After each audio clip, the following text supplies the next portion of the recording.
All right, welcome everyone. We're Semblance of Sanity. I'm Caleb. I'm Jacob. And we're here for Odd Taxi, episode 4. All right, okay. So, last episode we had a pretty crazy theory, and it was pretty interesting. And the thing is, I think it's, like, there's the whole thing with the picture, so I feel like it's not quite right, but I feel like we're on the trail of something. Sure. I feel But hey, we're in a really interesting place right now. There's a lot of details that seem to be popping up, and Otokawa, you're getting wrapped up into something. You are indeed. This is pretty crazy. Oh, and boy. also, Kakihana, you got some dudes stalking you right now. Right.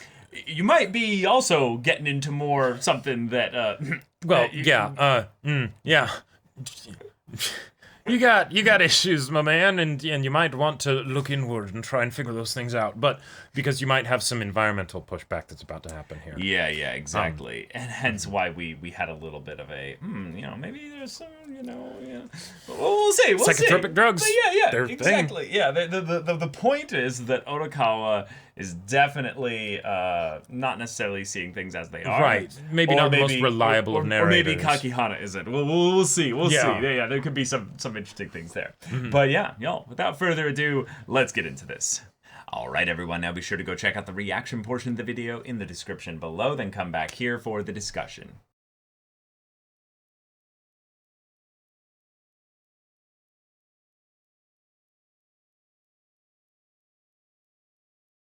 Oh my god. Okay, we get a single episode focused on one character. Yep. It is not Otokawa, not any of the characters we've really been formally introduced to. We saw them before getting their gacha pull. Right.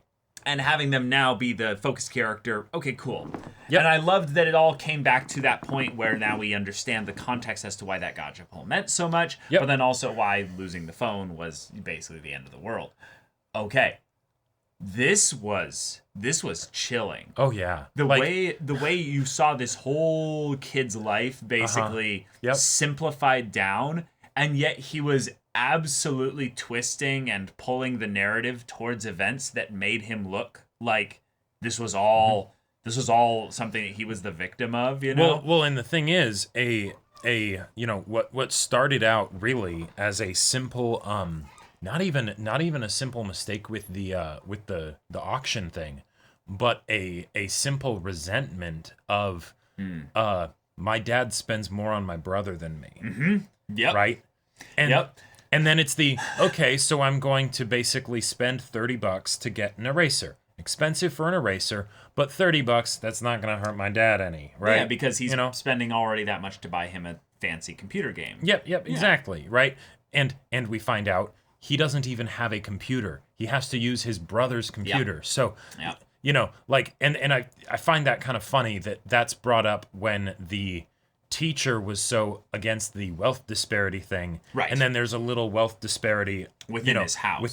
So it doesn't really matter because he's already going to feel that that disparity, I guess, is just the best word for it. But because everything was so equalized almost, there was it was hyper focused on. Where then the one thing, something as dumb and simple as erasers, suddenly becomes his whole world, right? Yeah, it is kind of funny to bring up from the socioeconomic kind of situation is that if you have an environment that is hyper controlled to bring about a certain amount of equilibrium, right? You can get actually really close to equilibrium in that environment. But you won't get exactly. Well, you won't get exactly close. You won't get exactly perfect equilibrium, but you can get it to the point that for most people, it's going to be effectively equilibrium. But the thing is that people don't live their lives in just one environment. Sure. Yeah. Most people have an environment that they return to, but they set out forth from that environment. Right. And it's just how far do they go from that environment? From the campsite into society. Exactly. That is something that every adult has some measure of experience with, even if they're at a point where they literally cannot physically leave that environment.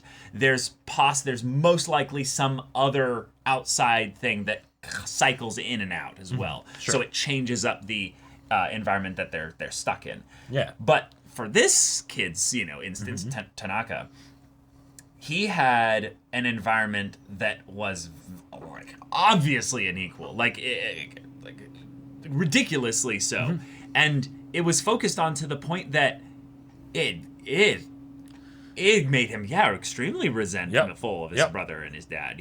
And the thing is that he didn't end up really lashing out against them. No. It was something where then in this place where, because he detected an inequality, right, at his home, then at school where there is a forced equity of everyone's going to have the same stuff, well, he's going to try and find some way to basically get what he wants, get that positive kickback where he's like, okay, yeah, I am actually like, the kid that's trying to find their place in society, right? And that's why, there's the whole socializing with other classmates and learning to play and all of that stuff, so you can figure that kind of stuff out, right? Yeah. And all of the kids that were like, athletic or really smart or whatever, they kind of all had that taken care of, right? Right. But for him, he didn't have anything other than, oh, hey, this eraser thing. Well, no, I wanted to bring it up. He actually was given Maru instead of a computer game. Sure. And this is the part that I think is rather interesting. He was given Maru, and he made the comparison that Maru must have been cheaper, which is definitely accurate compared to a computer game. A computer game goes for, $40 to $60, especially a new one. Oh, yeah. But a pet bird, maybe $15. Yeah, who knows, right? But I think the point is that's interesting is that in of itself is different, but in terms of like value, I'll bet the brother could have actually felt the exact same way potentially, because this is something that like, oh, you trust the brother to actually handle a pet, but you don't think I could do it? Yep. I think the parents probably were just like, no, he's into animals. Yeah, he's into birds. He took that bird encyclopedia and he read it through and through, right? And even the thing of like, if it was like a cheaper bird, for instance, rather than like a fancier bird or something like that, knows? That might have just been like a split thing, because it's like, oh, money's kind of tight this month, totally, right? Yeah. And so you do one thing that's just this is where we are right now. And maybe when they bought the game for for their son, maybe it wasn't at the same time. Maybe it was at a point when it's like, have a little bit of extra cash. Sure. Right, exactly. Yeah, so, no big deal, right? And something that's completely unintentional maybe, but ends up going a certain way, right? The luck of the pull basically wasn't in his favor, and then suddenly he's trying to do other pulls in order to get it. And even the thing of, oh, hey, I happen to have a cool eraser that, a relative got for me because they know I'm into birds. Then it's like, oh, okay, maybe this is my lucky break. Maybe this is my gotcha pull that I can win, right? Yeah. Like, oh yeah, erasers, I've got one. Yeah. Only one other student in the class actually was interested in that, right? Or would try and compete in that because they had, family that would travel around and get them all kinds of stuff, right? Totally. Yeah. But like, so something as seemingly innocuous as that turns into, all right, I'm going to actually specifically buy an eraser, right? And then the whole thing with adding the zero, because when I was looking at this, I'm like, oh shit, he's probably going to get in trouble. But I was thinking this is probably going to be about the mental change that it causes in him and in his relationship with his family of breaking the trust of stealing the money rather than the amount of money that's actually spent. But when he puts that extra zero on there and turns it from, the equivalent of $100 to 1,000, right? That was his minor, maybe a little bit of revenge. Right, exactly. Of like, this is what it costs you. Yeah, exactly, right? Like, I am going to get this no matter what, right? It went from something that was a simple desire to a desperation because it was not a desire that was acknowledged and addressed in my mind. Like, the whole thing seems so avoidable, right? Oh, yeah. Like, hell, even if he had his... Now, not to blame the parents at all. They're not really to blame for this unless there's some extra context that, wasn't presented here, right? Yeah. But if he had his own computer, he probably wouldn't have bet that much either. Because then he could have hounded it and been like gone up by $1 and $1 until he found whatever the point was where the person stopped, or been like, you know what, this is actually getting to be kind of a lot because it wasn't just a split decision and he sees it slowly going up, and then maybe he'd be like, you know what, maybe not. Right? Yeah. But I loved the way that this whole thing spiraled over into the mobile gacha game polls, though, because you can absolutely see how his person became obsessed with this this chase, and now he chases Otokawa Right. in a very similar way. As if that will give him some closure or whatever, which is funny because I believe Otokawa has that rare eraser right now. Yeah, I'm not sure. Because I think Shirakawa gave it to him or tried to give it to him or something. Well, yeah, correct me if I'm wrong here, but was it originally the gorilla who had it? Maybe it was the gorilla that had it. Yeah, I want to say in the first episode, like the very first episode, when he's having his meeting, right, he ends up showing the eraser. Yeah, it's with Shirakawa, the gorilla, and Otokawa when he's having his like checkup or whatever. Yeah. She has it. She gives it to Otokawa. Yeah, because originally I thought that was something where she was basically like it was some kind of signal of I've got more of the psychotropics for you, or something like that. But yeah, yeah. I don't really understand it myself, but it's an original Master Donraku eraser. Who the hell needs something like that? Yeah. And then apparently there's only one of them in the whole world. Which, why do you have it? What was the explanation she gave? None. Yeah, so you can have it. Either she got it from somebody else, or she's the person who did the bet, or won the bid. But yeah. So, oh man. Yeah, there's some interesting stuff in the way that they've set up a whole world where tons of little details are going to be like connected back and forth to each other like over the course of time. Yep. And we just have to we just have to see how the cookie crumbles, basically. Have our eagle eyes like ready though to notice these kinds of things. But like, can you imagine kind of stuff that's just so so cool to follow? And I am more worried about Otokawa now than I was when Dabo is his name, I think. Dobu. When Dobu got into his car with a gun. Yeah. Right? Yeah, exactly. Because Dobu is, a dangerous fellow, but he was thinking clearly, right? Oh, yeah. And someone who's unstable, right? That's like, oh yeah, I have no idea what he's gonna do. And the thing is, I could see him actually shooting Otokawa, and then like finding the eraser on Otokawa and being like, yes, this is fate. You know, like, because like since Otokawa has the eraser, I want it to get into the hands of Tanaka somehow, right? And I feel like once he tracks Tanaka, yeah. And I feel like once that happens, like once he tracks him down, he's probably going to discover the eraser somehow. And I'm not sure. Like Otokawa doesn't have any reason to bring up the eraser, right? He has no idea that it would mean so much to him, right? Right.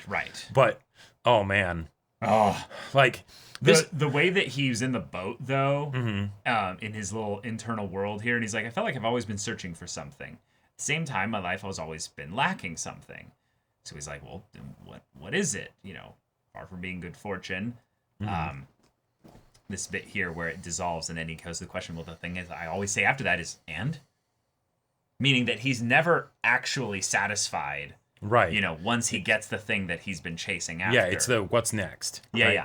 Because the dopamine hit won't last forever. Right. And this is something that I've had so many experiences in life with just this exact same thing. I was very much addicted to computer games growing up. I was very much addicted to like mobile games, even like at that point when like maybe like right about the point when like stuff on the App Store became more complicated in terms of how it would, aggressively monetize to you things beyond like Fruit Ninja, basically. Sure. And I remember probably throwing,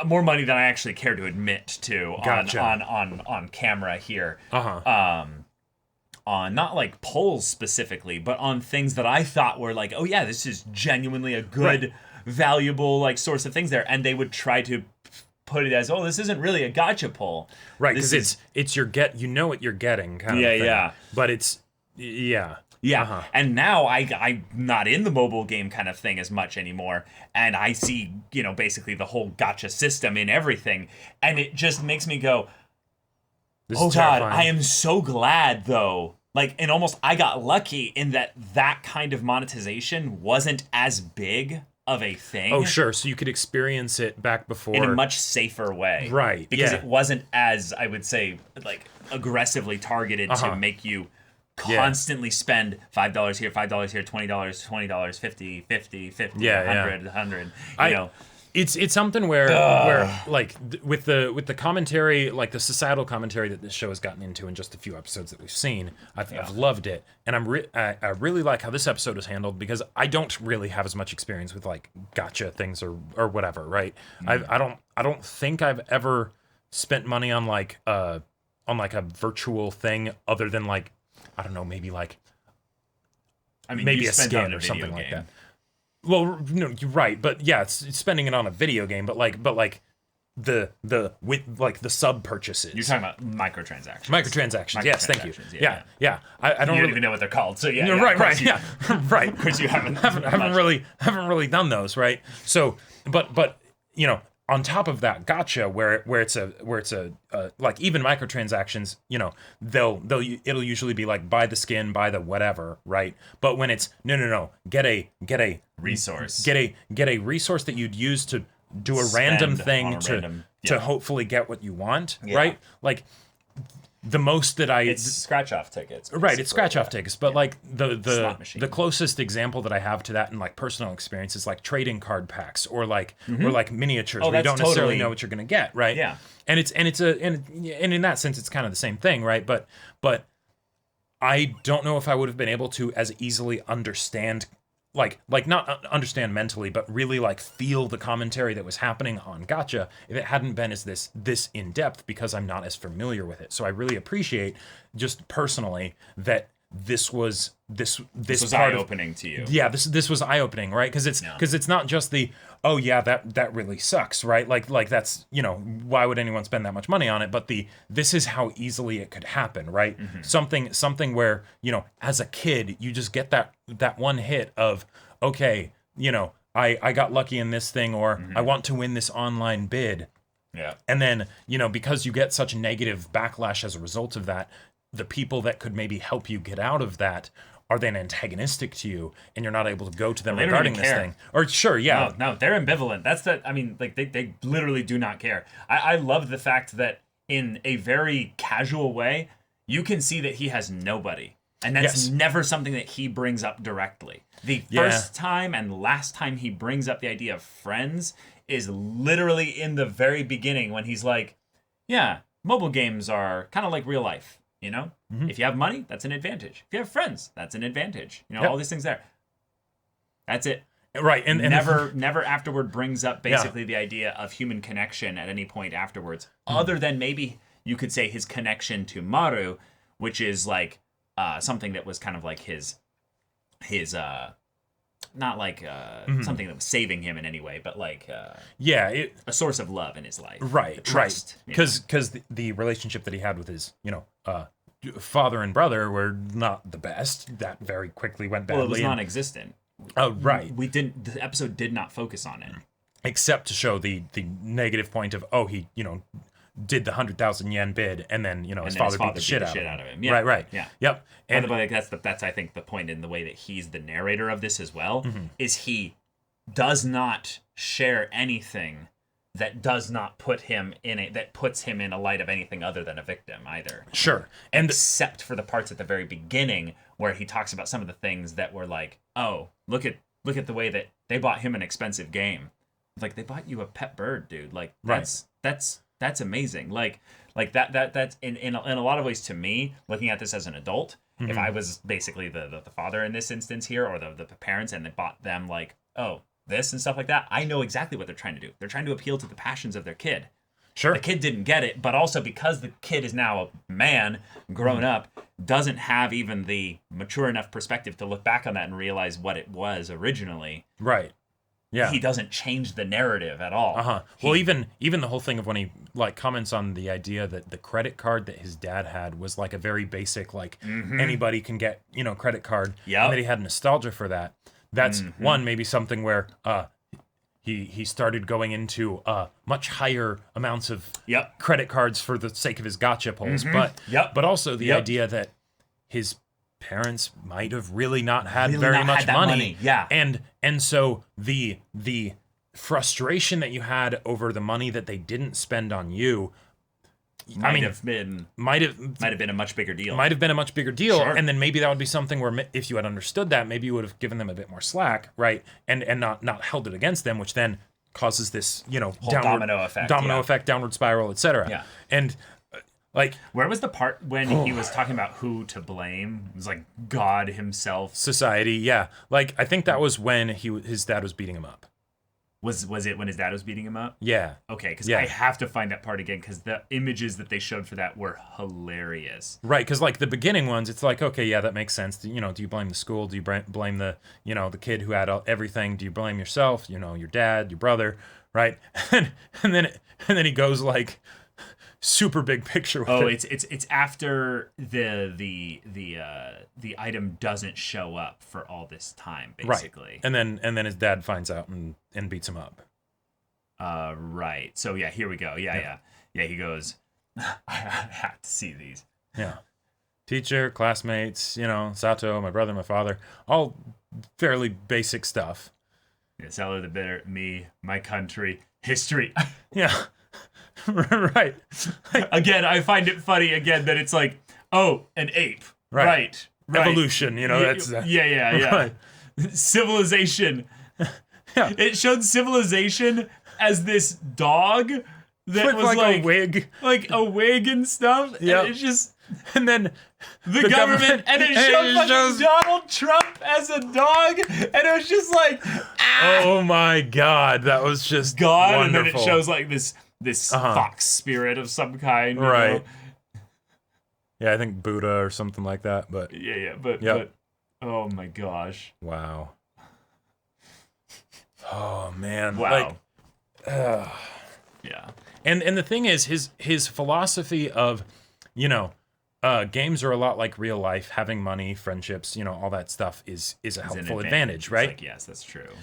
That's actually a philosophy that can really serve you well. Mm-hmm. If you take it the other direction, which is, okay, now I need to gamify life, maybe that would be really helpful, right? But instead it's the so this is a substitute, right? Mm-hmm. Like, and I love that we don't even end up finding out if he got fired or not. We can assume he probably he definitely did. Right? Like, yeah.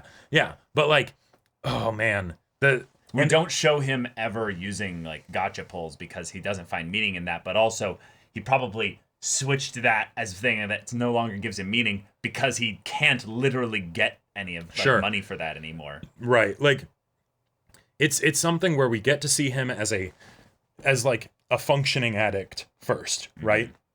Yeah. Where he's still able to go to work, right? And he just uses, maybe a bit of work time, to play his mobile game or whatever. But he's making just enough money to where he can go stupid, like, hard into this. Exactly, right. 5 million yen. He spent $50,000 on a mobile game. Right. I almost feel like that number was chosen specifically because of an article I read a while ago that was basically kid spends $50,000 of parents' money. Oh yeah, I think on so. like a mobile game. Yeah, I think that was one of the. It went viral kind of a bit, like. Yeah, I want to say that was 7 years ago. That was one of the. I could be wrong, but that was one of the big things that made it be like, oh, okay, we need to like think about the security of children in this digital age, basically. Mm-hmm. Of how they can be very, in a real way preyed upon. Right. In a way that would seem harmless, right, from the outset, from the taking them out of the equation. Have access to a credit card, right? Exactly. But if it's already logged into the parent's phone or iPad, yep, then suddenly, they just go, boop, boop, boop, yep, boop. exactly, yeah. And I also loved the talk show host getting to be able to of the Homo sapiens getting able to talk with, Tanaka here and having this moment to connect with the youth of this day and age, and he gets this one guy and he doesn't get bent on murder, and he's like, "You're the face of a murderer," right? And he's like, "Ugh." And the thing is, that might have just been something where he's still in that kind of like radio personality quips kind of thing of like, oh yeah, he sees someone that does not look well, and he's like, oh, you've got the face of a murderer, right? Mm-hmm. Not necessarily thinking that the guy is actually contemplating murder right now, right. But yeah.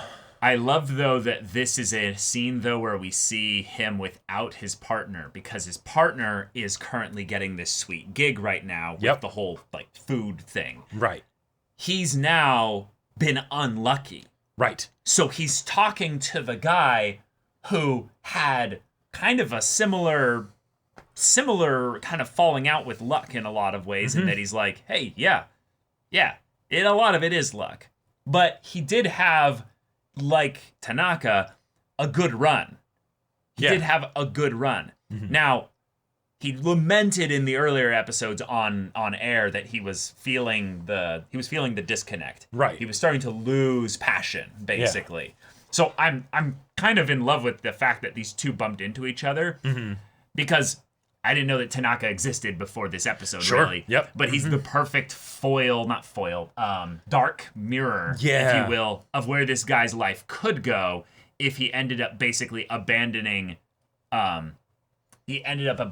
basically his dream. Right. But not just his dream, but like, if he let those negative thoughts get into an echo chamber where then he doesn't share it with anybody, he doesn't ever let those thoughts out or really put them to the test. Or share it with his partner. Yeah. Sure, yeah. And then all of a sudden it just gets louder and louder in there, and then that voice of one dictates your whole life. Yeah. And there you go. Like, all right. I love how he also gives him the philosophical like resolve to be like, hey, there's a lot of things to consider besides luck, Yeah. When trying to figure out how to survive. And he's like, you're saying the dodo was unlucky then, and it just all clicked for him there, and he's like, what are you talking about? And I love that it's something that kind of makes sense within the context of the conversation, because the dodo is a very famous example of something that went extinct, right? But in his case, the dodo means something much more. And so the guy's just like, what does that mean? I don't get it. But the dodo is the perfect bird to describe that. Yeah. We don't know really the full implications as to why the dodo went extinct, but if we went up and looked up a Wikipedia page or what have you, we'd probably understand, oh, it was these things that were outside the dodo's control. Right. That sucks. Evolution just pushed things to a situation where the dodo, and just stopped. And one of the things that I love about like how this episode went, because this is there were so many like crazy coincidences in this episode that if they were more like plot centric, then they could have felt unsatisfying, because it's like, oh, things are getting resolved because of coincidences, right? No. Conflict is escalating because of coincidences. Yes, exactly. And the thing is that there are coincidences in this one guy's life, and the fact that he draws a connection between the coincidences and says this is fate or something like that. I totally get that, because as human beings, we do that all the time, right? Yeah. Where we see all this chaos of life and everything. Life is pain, highness, right? Anyone who says otherwise is selling something. Yep. So naturally, we try and find some way to justify the pain by seeing patterns in it, right? Yep. You could say that like a lot of religion just comes from the idea of, yes, there is a purpose to this, right? There must be. And in his situation, he gets a series of unfortunate events that he both contributed to and that also happened to him, right? Yep. He had no way of knowing that when he finally gets the dodo, a taxi drives by way too fast, he loses his phone, and the dodo's gone, right? He had no way of knowing that. He had no way of knowing that the eraser wouldn't show up, right? That the very thing that he spent all the money on, he wouldn't even get the kickback from it, right? Like those things that were outside of his control, right? He realizes later that he could have done something about that since the thing didn't show up, but as a kid, he had no way, he didn't know that, right? And when he finds the gun, right, it's almost like the universe is telling him, he's here like, you God, go, right? I see you. When he's going to bury the one thing that was kind of always there for him, right? Then, hey, an instrument to exact revenge, right? And I really love how this episode kind of makes also some aspects of the previous episode's discussion that I went into with regards to my theory kind of be not the point of this show anymore. Right. By doing this episode, they're basically saying, no. Odokawa is the main character, sure, but this isn't some one person character study. Right. Everyone here is connected by the fact that we are all a part of life and the experience in this city, for instance. But in that, there are ways in which our lives impact others. We are all connected, and through those connections, things will coincidences will occur. Sure. Our choices could lead to consequences. Our environment could end up being, in give different levels of response to different, people in this environment. So this kid here ends up being the one that has the worst hand so far of anyone else in the story. And yet, Otokawa, in the stuff that we've set up here, has such a powerful, strong, almost visceral way that he responds to the insanity of life around him, that it's almost like it absolutely makes sense that he's the main character. Right. Because it almost feels superhuman. Right. Because it's this thing of the stoicness to a fault and yes. And it's like a philosophy. To an absolute strength, right? Yeah, like it's almost like a c'est la vie kind of approach, but not passive. Yeah, in a way overwhelmingly active. Right, in a way that makes us think that there is an aspect of reality because of not only the psychotropic drugs, but also just the way his story frames him connected to everybody else, that something about what he's experiencing is not real. Right, it can't truly be that extreme. And then we get this character who goes through this mind-boggling experience that he openly admits to us over and over and over again that a lot of it he is lying to us about. He is exaggerating. Well, he even has the point where he's eating the cup ramen or whatever, and he gets to that last bit of egg, and he's like... And it morphs into the dodo, right? Either because of his perception or because of the way his chopsticks are holding it, or both, or who knows, right? Yep. And he even talks about it as a sickness. Yes. Right?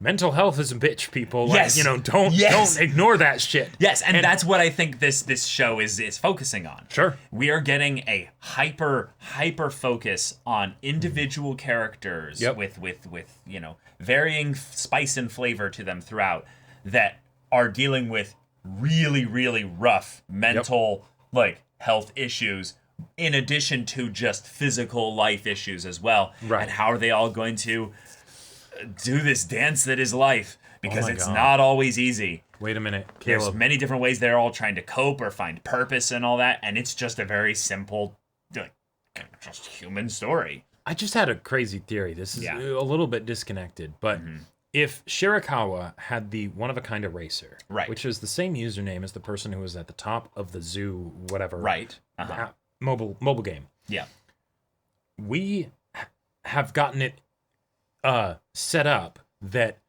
she steals drugs and sells them for money.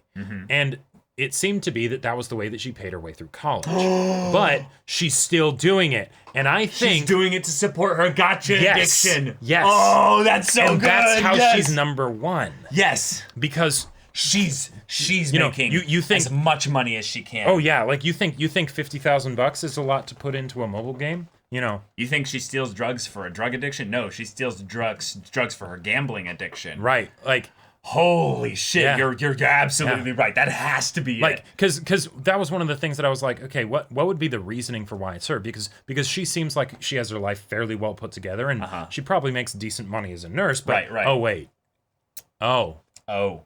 yeah, no, not enough. It's not just some random coincidence thing where it's like, oh, I just happened to be at the top of this gacha game or whatever. Right. No. I am the whale among whales.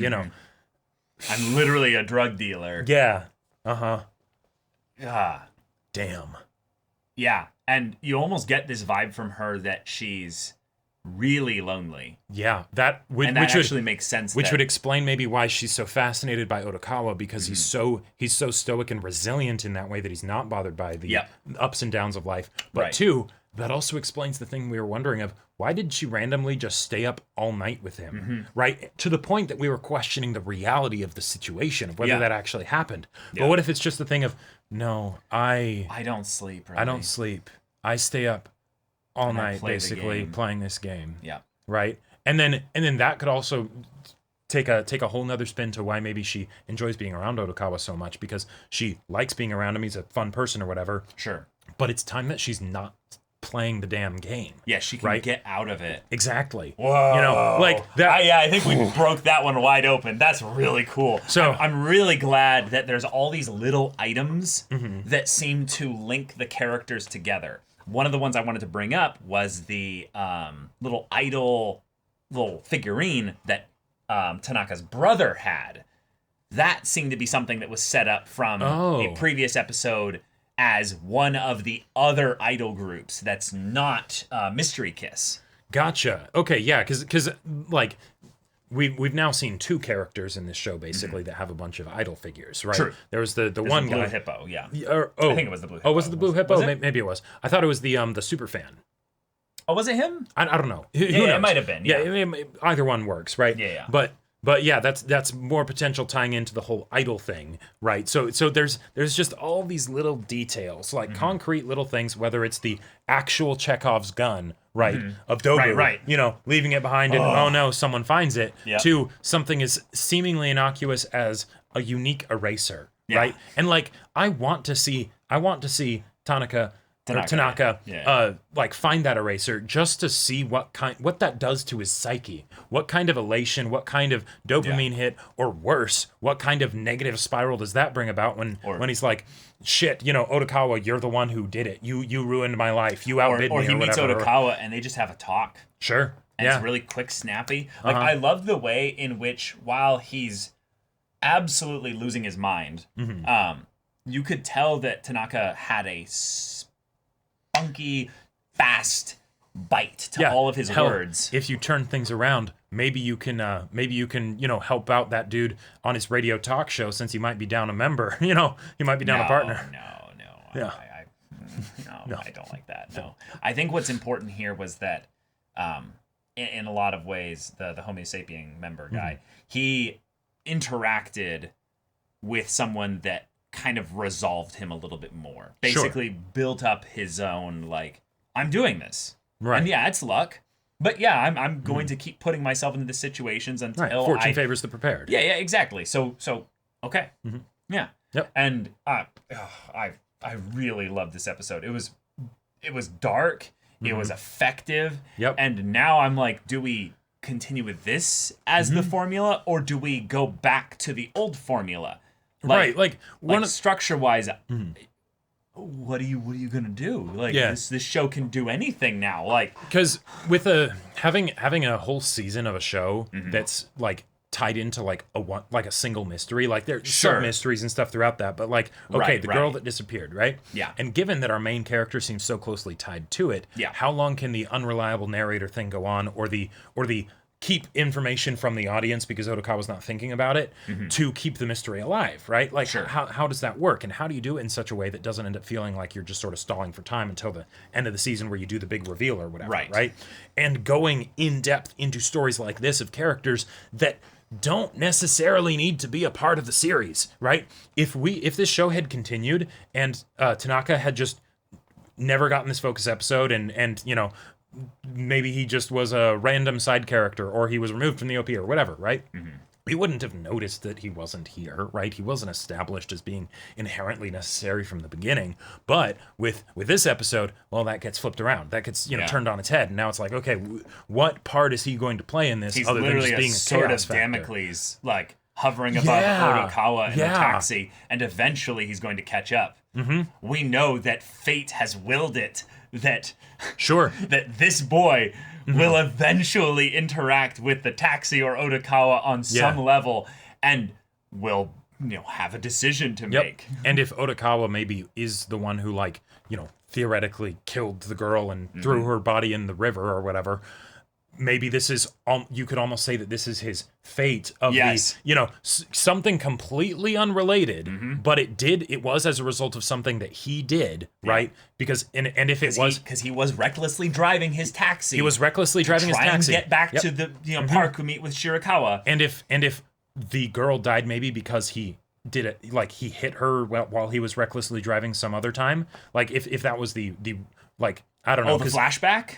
Yeah. You're talking about the flashback with the ambulance and all that? No, not that, because, well, anyways, but point is, okay, it's something that is tied back to an action of Otokawa, and something that he theoretically could have taken care of, but it's a mistake on his part or whatever.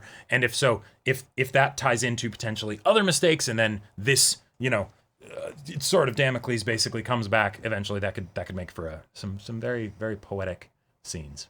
Yeah, I get the feeling that the way this ties specifically to Otokawa is we have another character who is an unreliable narrator who has a very warped view of reality, and instead of going the path of like Stoicism, like we've been talking about here, he has entirely derived purpose, meaning, and passion on the idea of I will find this taxi, and I will exact my revenge in the same way that he was going to exact revenge on Iruchi 11 or whatever.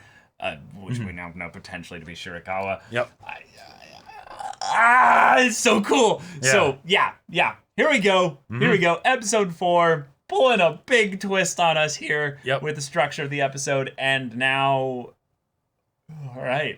Yeah. But y'all, thank you so much for watching this episode's reaction and discussion. If you want to see the next episode's reaction and discussion right now, though, go check out the link in the description below for our Patreon. You can get on early access there. You can watch full-length timer reactions there, and all this comes with Discord access. You can chat with us in the community there about this show, about anime in general, and also be sure to check out our Twitch channel. We stream every weekday. The info's in the description. Yeah, so if any of that interests you, we'll see you there. But until then, we're Semblance of Sanity. I'm Caleb. I'm Jacob. And we'll see you all next time.